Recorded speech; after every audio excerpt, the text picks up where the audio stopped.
Hello' everyone, ঔটেঙাৰ আচাৰ খাই কোনে কোনে ভাল পায় বাৰু? আজি দেখুৱাম মোৰ মায়ে কেনেকৈ ঔটেঙাৰ মিঠা আচাৰ বনায়। প্ৰথমতে আপোনালোকে যিমানখিনি পৰিমাণৰ ঔটেঙা বনায় সিমানখিনি কাটি এনেদৰে বইল কৰি নিমখ হালধি সানি 4-5 ঘণ্টাৰ কাৰণে ৰ'দত দিব। সকলোৱে আচাৰ বাৰু বেলেগ বেলেগ ধৰণে প্ৰস্তুত কৰে। মই মোৰ মাৰ ৰেচিপিটো আপোনালোকৰ আগত শ্বেয়াৰ কৰিছোঁ।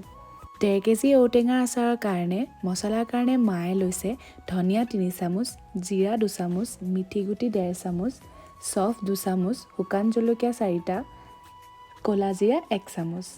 এইখিনি মায়ে কেৰাহীত অলপ সময় গৰম কৰি ভালদৰে মিক্সিত পিচি ল'লে। এয়া মায়ে এনেদৰে কেৰাহীত তেল গৰম কৰি লৈছে আৰু ইয়াত দিছে অলপমান পাঁচফোৰণ আৰু ইফালে 3টামান শুকান জলকীয়া আৰু তাতে সৰু সৰুকৈ তেজপাতো মিলাই দিছে।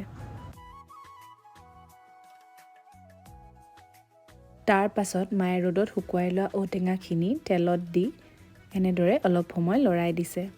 মায়ে যিহেতু ঔটেঙাৰ মিঠা আচাৰ বনাইছে সেইকাৰণে ঔটেঙাখিনি দিয়াৰ পিছতে ইয়াত কাটি থোৱা গুড়খিনি এনেদৰে মিক্স কৰি দিছে আৰু গুড়খিনি গলি নোযোৱালৈকে ভালদৰে আকৌ লৰাই দিছে।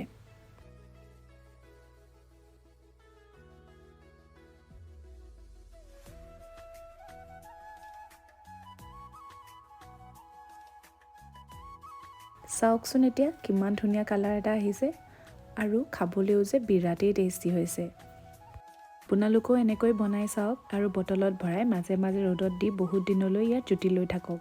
মাৰ ৰেচিপিটো যদি ভাল পাইছে লাইক কৰিবলৈ নাপাহৰিব আৰু লগতে মোৰ চেনেলৰ ভিডিঅ' পাই থাকিবলৈ মোৰ চেনেলটো ছাবস্ক্ৰাইবো কৰি দিব। ধন্যবাদ।